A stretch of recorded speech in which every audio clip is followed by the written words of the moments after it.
આજે અમરેલી ખાતે આમ આદમી પાર્ટી દ્વારા એક વિશાળ કિસાન મહાપંચાયતનું આયોજન કરવામાં આવ્યું હતું।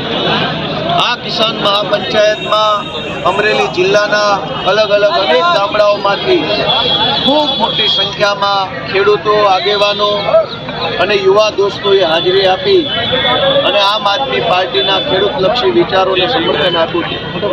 જે રીતે ગુજરાતમાં ખેડૂતો સાથે સતત અન્યાય થઈ રહ્યો છે, ખેડૂતો સાથે એક મુદ્દામાં અન્યાય અને શોષણ થઈ રહ્યું છે, એ ચાહે ટેકાના ભાવની ખરીદીની બાબત હોય, જમીન માપણીની બાબત હોય, કે એ ચાહે એપીએમસી યાર્ડમાં ચાલતા કડદાની બાબત હોય, કે વન્ય પશુઓનો ખેડૂતોને જે ત્રાસ છે, દીપડા કે સિંહ જેવા પશુના ત્રાસની બાબત હોય, કે દવા, ખાતર, પાણી, બિયારણની બાબત હોય, કે ખેડૂતોના જમીન સંપાદનનો મુદ્દો હોય, હજારો મુદ્દાઓ પર ખેડૂતોને જે રીતે ભાજપ છે સરકાર અને એના મળતિયાઓ લૂંટી રહ્યા છે, શોષણ કરી રહ્યા છે, એની સામે આમ આદમી પાર્ટી ખેડૂતોની પાર્ટી તરીકે પૂરી તાકાતથી લડાઈ લડી રહી છે।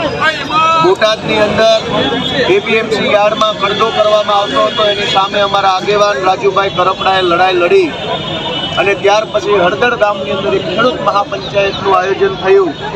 એ ખેડૂત મહાપંચાયત ઉપર ભાજપે પોલીસને હાથો બનાવી અને ખેડૂતો ઉપર નિર્દય રીતે જુલમ કર્યો। એ જુલમના વિરોધમાં આમ આદમી પાર્ટી અત્યારે ગામડે ગામડે ખેડૂતોનો અવાજ ઉઠાવી રહી છે।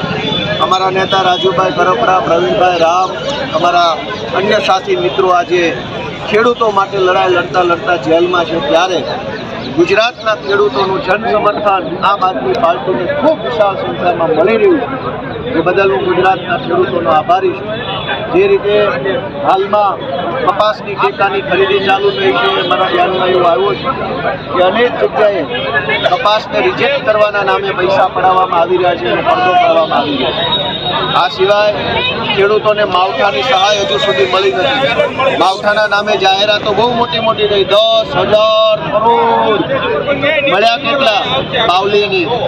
અનેક ખેડૂતોને લાઇનમાં ઊભા રાખવામાં આવ્યા, ફોર્મ ભરાવવા માટે દિવસ રાત દોડાવવામાં આવ્યા, છેલ્લે આજે પણ ખેડૂતોના હાથમાં કાણી કોડી આવી નથી। આ બાબતે આમ આદમી પાર્ટી ખેડૂતોની સાથે છે અને ભાજપની વિરુદ્ધમાં લડાઈ લડી રહી છે। ત્યારે આજે અમરેલી જિલ્લામાં જે રીતે અભૂતપૂર્વ પ્રતિસાદ અમરેલીના ચોકમાં મળ્યો છે ખેડૂતો તરફથી, એ બદલ હું અમરેલી જિલ્લાના ખેડૂતોનો આભાર વ્યક્ત કરું છું। વિશેષમાં એ પણ જણાવવાનું કે ગુજરાતમાં કોઈ સરકાર બરકાર કંઈ છે નહીં, ગાંધીનગરમાં સર્કસ ચાલે છે, ભાજપનું સર્કસ।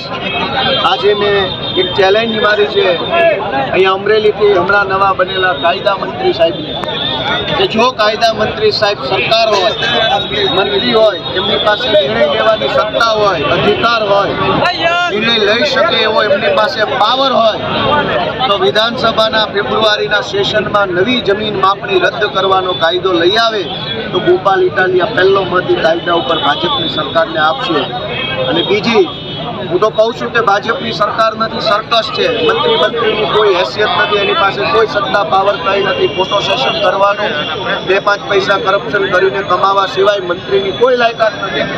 છતાંય જો ભાજપના મંત્રીને એમ લાગતું હોય કે ના, મારી પાસે સત્તા છે, અધિકાર છે, પાવર છે, તાકાત છે, નિર્ણય કરવાની ક્ષમતા છે, તો મેં સજેશન કર્યું છે કાયદા મંત્રી સાહેબને કે ગુજરાતની વિધાનસભામાં ફેબ્રુઆરી મહિનામાં એવો કાયદો લઈને આવો કે જે વિસ્તારમાંથી ડ્રગ્સ પકડાય, દારૂ પકડાય, એ વિસ્તારના તાલુકા પંચાયત સભ્ય, જિલ્લા પંચાયત સભ્ય અને ધારાસભ્યને જેલમાં પૂરવાનો કાયદો લઈ આવે।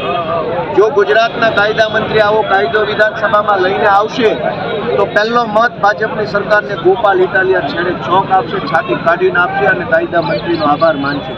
પણ મને પૂરો વિશ્વાસ છે કે કાયદા મંત્રીથી આવું કંઈ થવાનું નથી, કેમ કે સર્કસ ચાલે છે, કોઈ સરકાર બરકાર નથી। ગોપાલભાઈ, આજે છોડું માગવાની બીક લાગતી